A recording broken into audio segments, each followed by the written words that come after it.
What if a single photograph, forgotten in an archive for over a century, could whisper the truth of a crime no one dared to see? In tonight's story, we travel back to 1910, to a quiet Massachusetts town where two boys posed for what seemed to be an ordinary family portrait.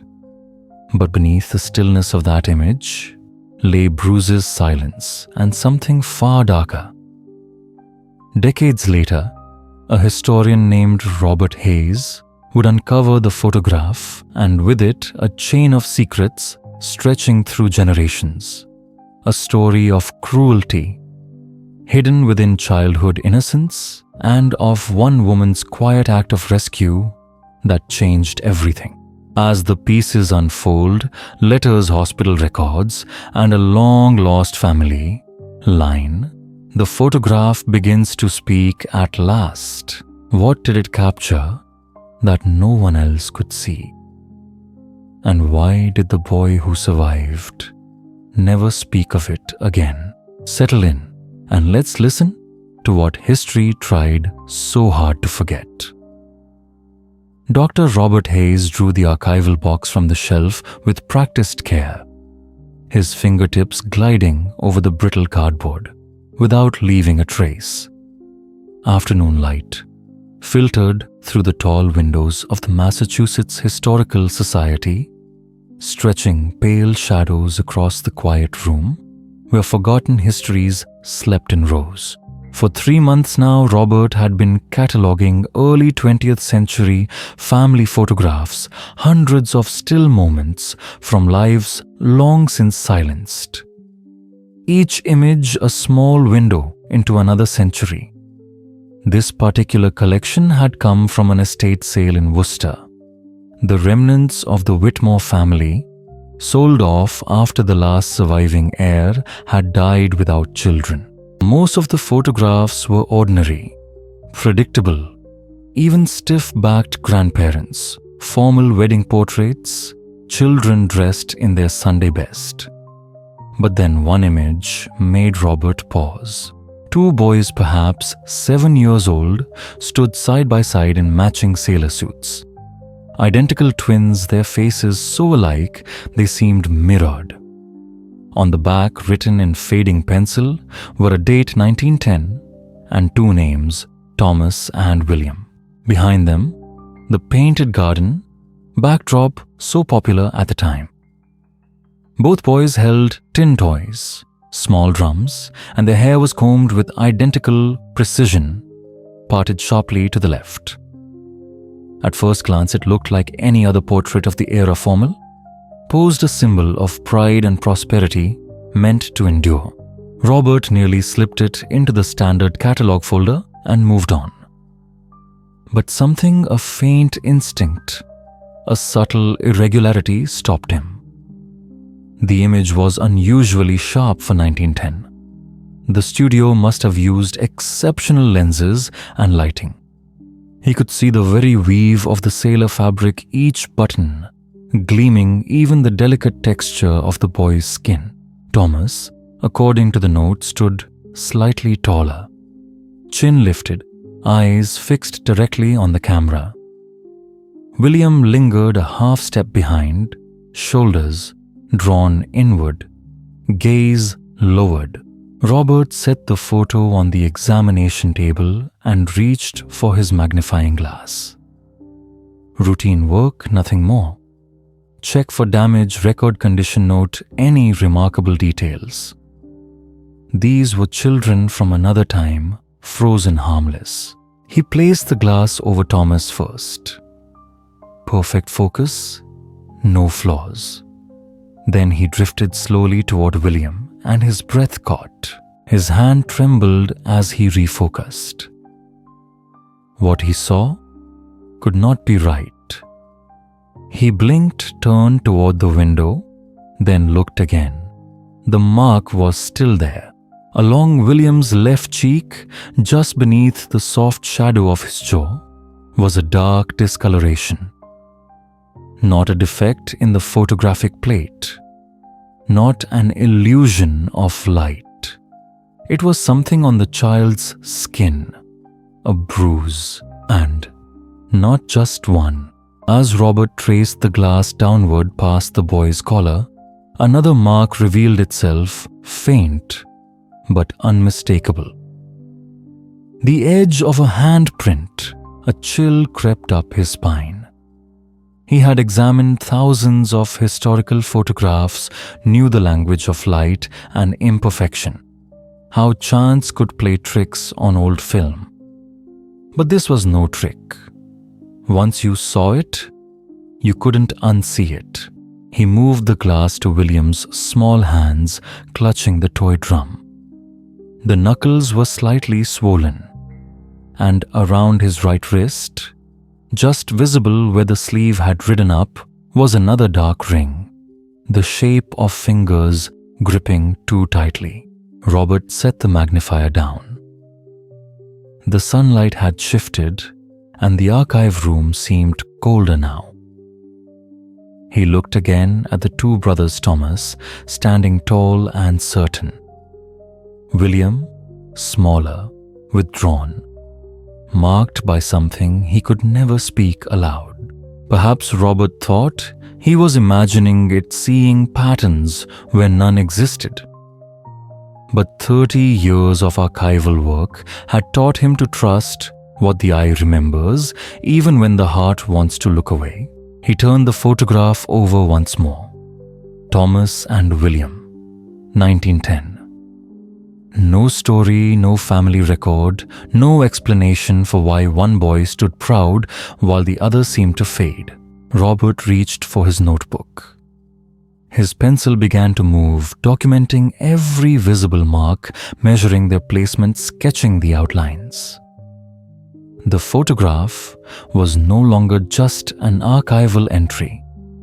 It had become something else entirely. Evidence of a quiet cruelty, sealed forever within a century-old frame.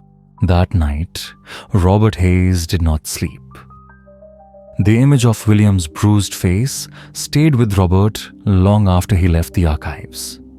It lingered like a half-remembered dream, that quiet sorrow in the boy's eyes, so heavy, so aware, as if he knew he was being remembered by someone who hadn't yet been born. He'd filed the photograph carefully in its proper place before leaving, but his thoughts refused to rest. That night, he dreamt of pale studio light, of a child shrinking beneath an unseen hand. By morning, he knew what he had to do. This was no longer about cataloging. William Whitmore had existed. And somewhere in the folds of time, that boy's silence was waiting to be heard. Robert arrived at the Historical Society an hour before anyone else. The building was still all dust paper and the faint ticking of the heating pipes. He went straight to the research room and opened his notebook to a clean page. The Whitmore family had lived in Worcester, Massachusetts. That much the estate files had told him. He began with the city directories from 1910, thin pages filled with names that once meant everything, now barely legible under his finger. Whitmore James. Occupation mill foreman. Address 47 Pleasant Street, Worcester. Wife Eleanor. That was all. No mention of children. But the census would know what the directories did not.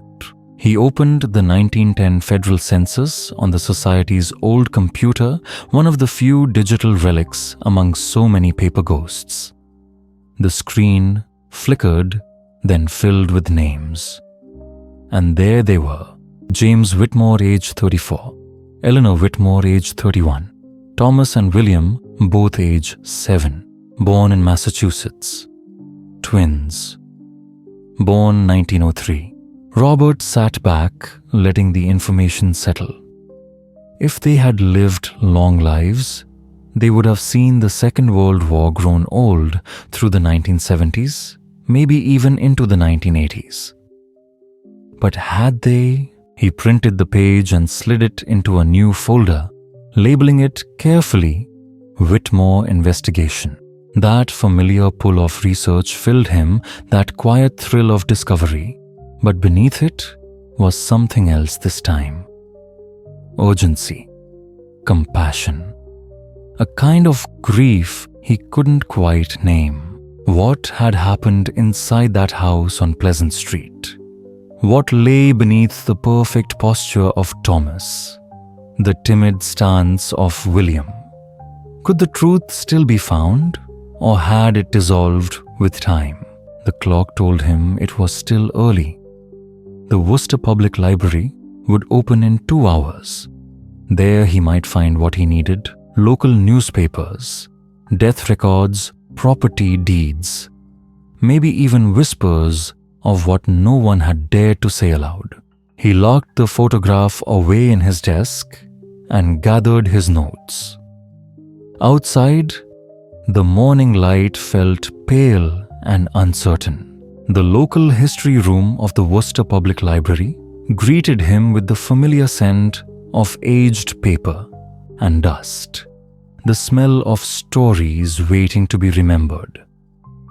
Patricia, the librarian who knew him from past visits, smiled softly and brought him 3 boxes of materials related to Pleasant Street and its surrounding neighborhood in the early 1900s.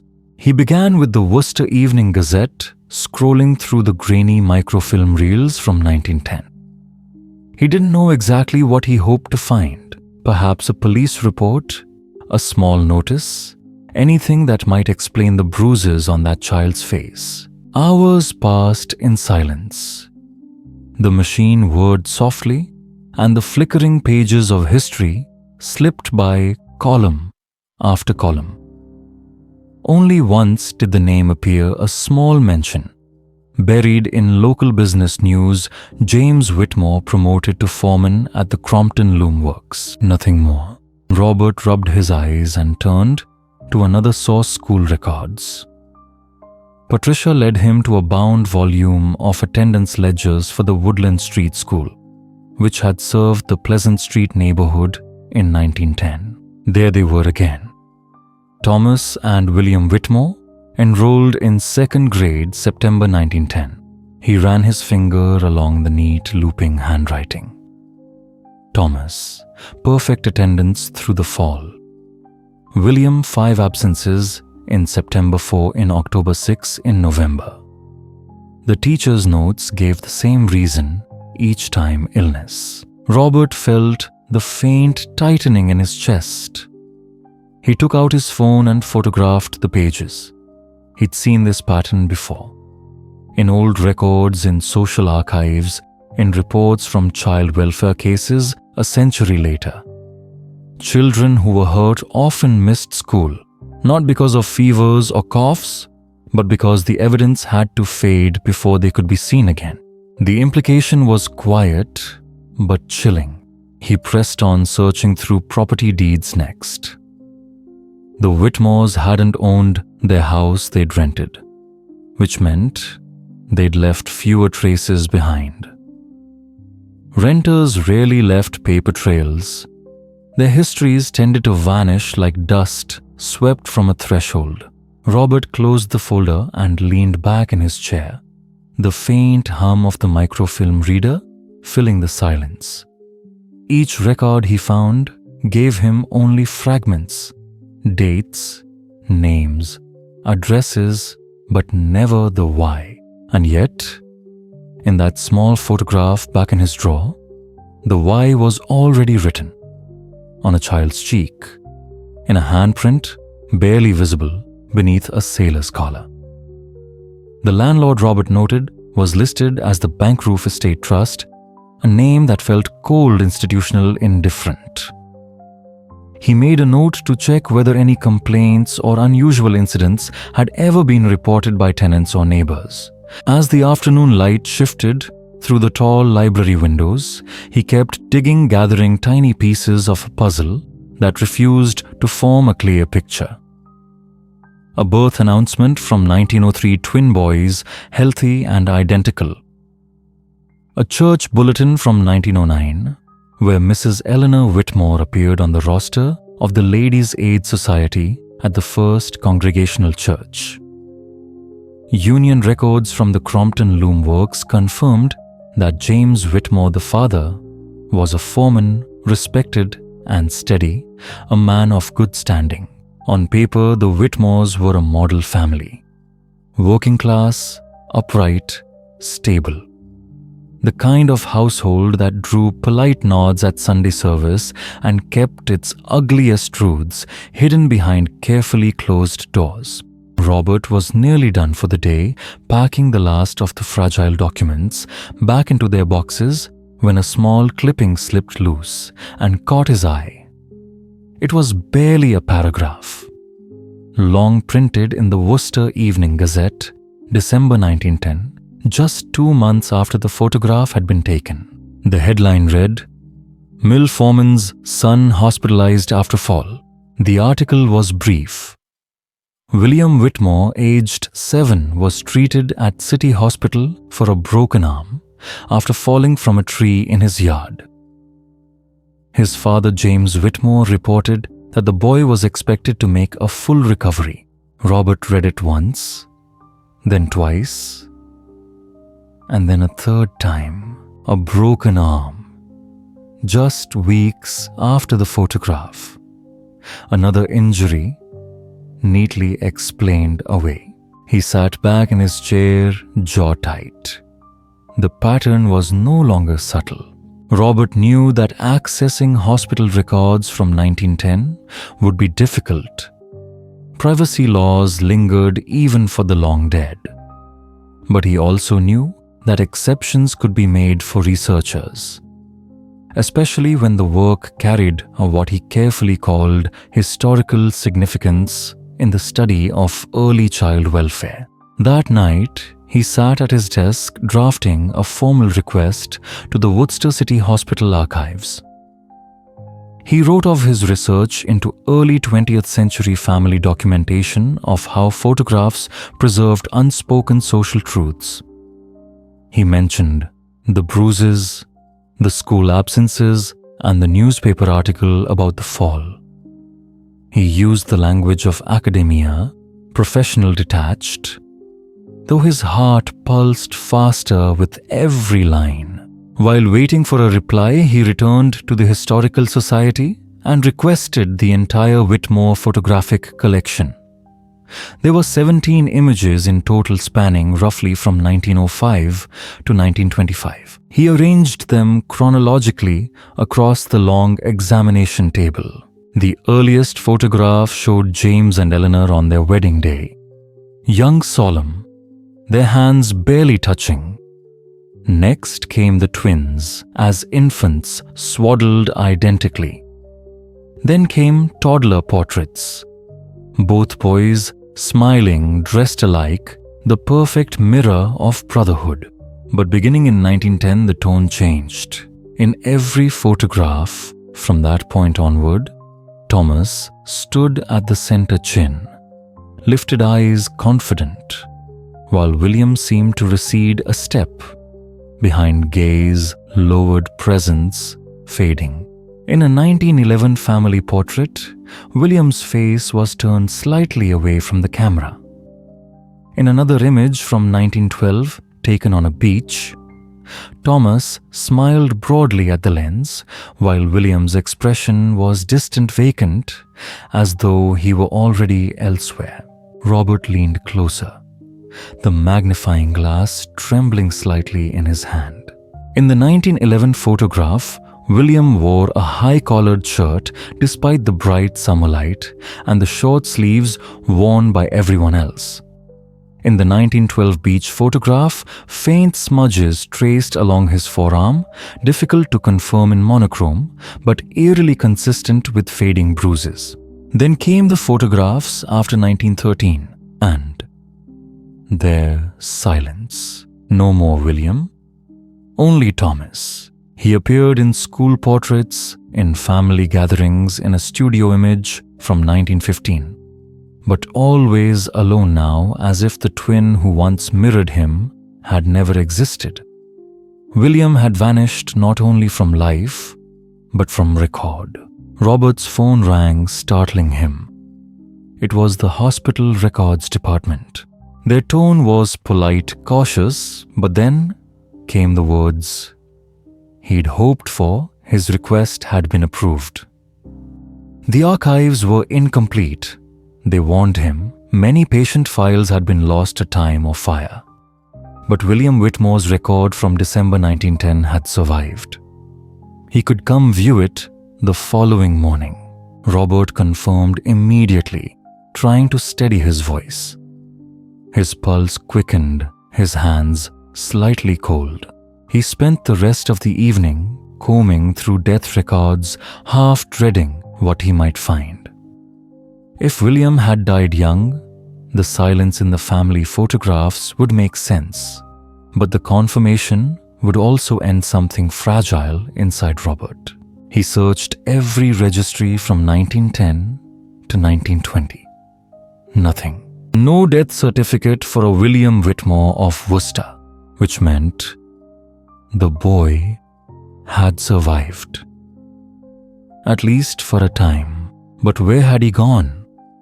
And what had happened in that house that made him vanish so completely from his family's story? The questions pressed against Robert's mind like ghosts against glass, seen not touched. And as the night deepened around him, he couldn't help but wonder, what if the photograph had been trying to tell him something all along? The hospital archives lay in a forgotten basement. Once the beating heart of Worcester's first city hospital, now just a hollow shell of filing cabinets and ghosts. The clerk, a young man named Michael, guided Robert through a dim hallway until they reached a narrow reading room. The hum of the overhead light echoed faintly, as if the past itself were whispering. He returned with a thin, dust-speckled folder. Whitmore William, 1910. Robert's fingers trembled slightly as he opened it. The paper was brittle, its edges yellowed and soft from time. The first page was an admission form dated December 18, 1910. Chief complaint, fractured left radius. Mechanism of injury. Father reports patient fell from tree in yard. But it wasn't the form that stole Robert's breath. It was what came next. The physician's notes written in precise, old-fashioned penmanship. Bruising to upper arms, bilateral consistent with grip marks. Healing contusions to rib cage. Circular burn mark on right shoulder. Prior clavicle fracture partially healed. Injuries inconsistent with single fall. Pattern suggests repeated trauma. Child extremely withdrawn. Flinches at touch. Recommend consultation with police. Robert stared at those lines for a long time. His eyes burned his heart, sinking under the weight of a century-old truth. Even then, a doctor had known. Someone had seen. And still, nothing changed. The next entry was dated December 20th, 1910. Police consulted. Officer Murphy interviewed Father James Whitmore. Father stated, child is clumsy and accident-prone. Mother not present. Officer concluded no evidence of wrongdoing. Child discharged to parents' care. And that was the end of it. A single paragraph that sealed a child's fate. Robert closed his eyes. William had been sent right back to Pleasant Street. Back to silence, back to the hands that had broken him. The file trembled in Robert's grip. What haunted him most wasn't the injuries but the indifference. The system had seen the signs and turned away. When Michael came back to collect the folder, his tone was soft. Did you find what you were looking for? Robert nodded faintly. Yes. Though I wish I hadn't. Michael hesitated. These old cases, they stay with you, especially the ones involving children. Do you have anything else on him? Later records, maybe. Michael checked his screen. Nothing under that name. If he ever came back, those files didn't survive. Robert thanked him, though the words felt hollow. When he stepped outside, the cold morning bit at his skin. The November air carried that faint metallic chill that always precedes winter. He stood for a while, watching his breath dissolve into the grey. 7 years old. That was how old William had been when the photograph was taken. 7 and already covered in bruises, already disappearing inside himself. Robert clenched his jaw. Somehow he would find out what became of him. He had to. His next lead came from a single line in the church bulletin he'd found earlier. Eleanor Whitmore, listed as a member of the Ladies' Aid Society at the First Congregational Church. If the Whitmores had been active there, the church's records might tell what official documents had chosen to forget. The First Congregational still stood tall on Main Street. Its white steeple rising against the grey sky looked like a finger pointing heavenward, perhaps in hope or accusation. Inside, the air smelled faintly of old hymnals and candle wax. Reverend Sarah Mitchell, a kind-faced woman with silver hair and wire-rimmed glasses, welcomed him into a cramped office lined with leather-bound record books. "The Whitmores," she murmured, scanning a row of spines until she pulled down one labeled Parish Records, 1900-1920. "Yes, I remember that name. Let's see." Her finger moved slowly down the faded ink. "Here. Thomas and William Whitmore, baptized April 1903. Parents James and Eleanor. Sponsors Margaret and John Talcott, her sister and brother-in-law." Robert leaned closer. "Do you have attendance records? Sunday school, perhaps?" "We did keep those," she said, smiling faintly. It was quite organized back then. Another volume was brought down the pages, filled with neat columns. "Here we are, Sunday school rolls. Both boys enrolled in 1908.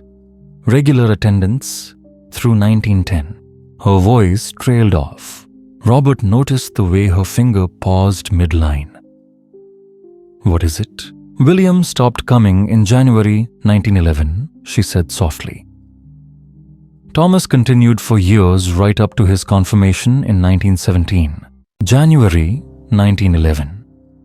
Just 1 month after the hospital report. 1 month after that physician's plea for help had been ignored. Robert's pulse quickened. Is there any notation, any reason listed? Reverend Mitchell frowned, flipping through the ledger.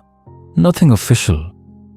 But she turned another few pages, pulling out a slim, leather-bound journal. "These are the pastoral visit logs," she said quietly. Sometimes the ministers noted private concerns, things they couldn't write in public records. Her voice lowered as if the walls themselves might overhear. "Would you like to see what they wrote about the Whitmores?" Robert nodded, and for a moment, the room seemed to still. Only the faint ticking of an old clock marked the time.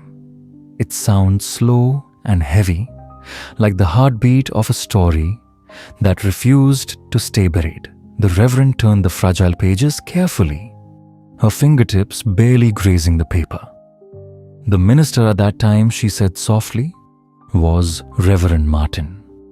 He made home visits to families whose children stopped attending church. It was considered a serious matter back then. Her eyes traced the faded ink. Yes. Here. February 1911 visit to the Whitmore household, 47 Pleasant Street. Purpose inquire about William's absence from Sunday school. Robert leaned forward, holding his breath. Does it say what happened during that visit? Reverend Mitchell's brow furrowed. Just this note. Father James reports William sent to live with relatives in Vermont for health reasons. Family prefers privacy. Did not press matter. The words seemed to hang in the air, heavy and hollow. Vermont. Robert felt his chest tighten. The boy had been sent away separated from his twin brother. But was it truly for health?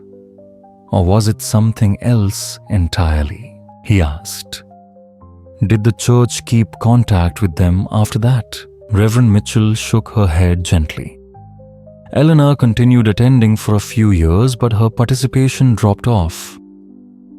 By 1915, the family seems to vanish from our records. Robert noted each detail in his journal. Vermont relatives, 1911. It was the first hint of escape, perhaps even survival. The first sign that William's story had not ended on Pleasant Street. Is there any mention of which relatives he pressed? Any names? Nothing specific, she replied, flipping through another section. Then her face brightened slightly. Wait, Eleanor's maiden name was Foster. Her family came from the Burlington area originally. If they sent William anywhere, it would have been to her side of the family. Robert felt a flicker of hope stir inside him. Burlington, Vermont.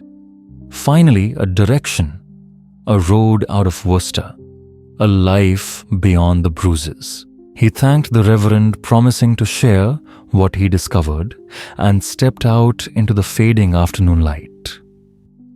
The sun hung low behind the steeple, and the church bell gave a single hollow toll as he walked away.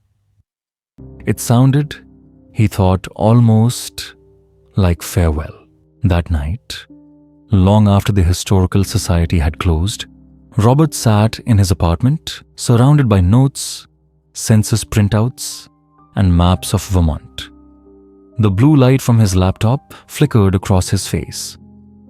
The Vermont Historical Society's online archives were vast, digitized newspapers, census data, and genealogical registers. He began with the Foster name.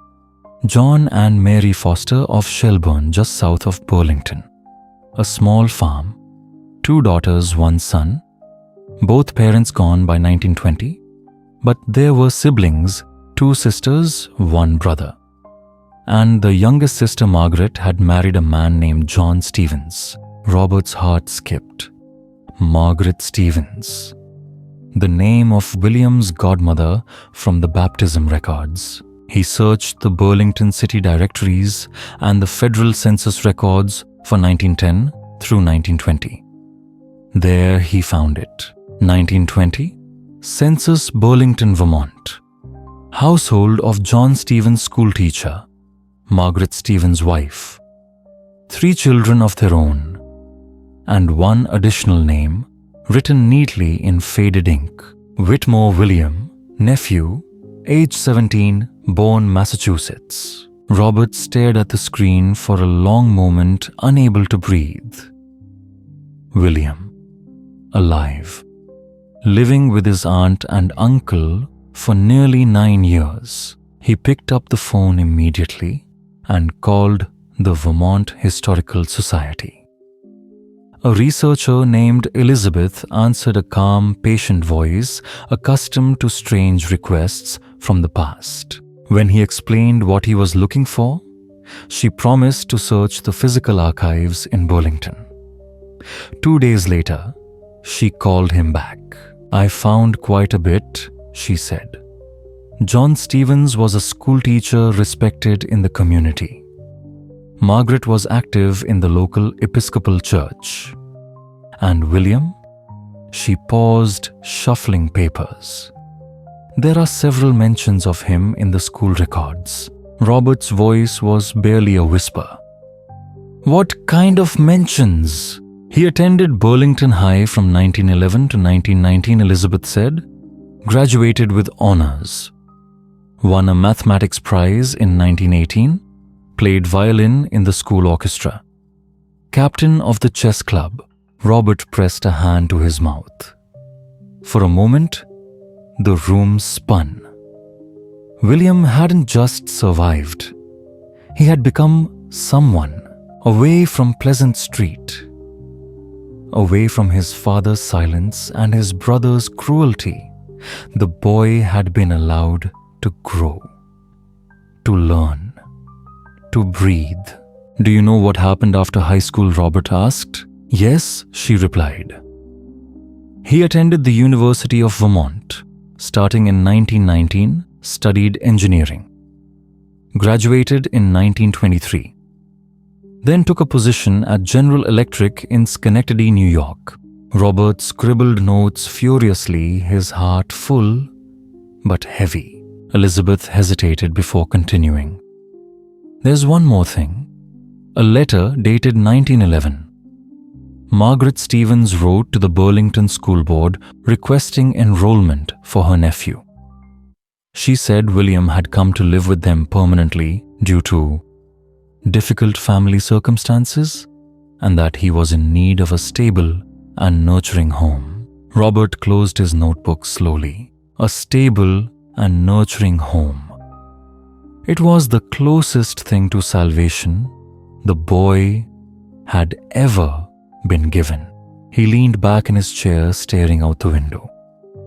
The Vermont night was dark and still, the faint hum of traffic far below, and he wondered, had William ever told anyone the truth? Had the pain of Pleasant Street ever faded, or had it simply buried itself beneath the calm surface of his new life? Those questions Robert thought might never have answers. But for the first time since he had found that haunting photograph, hope flickered.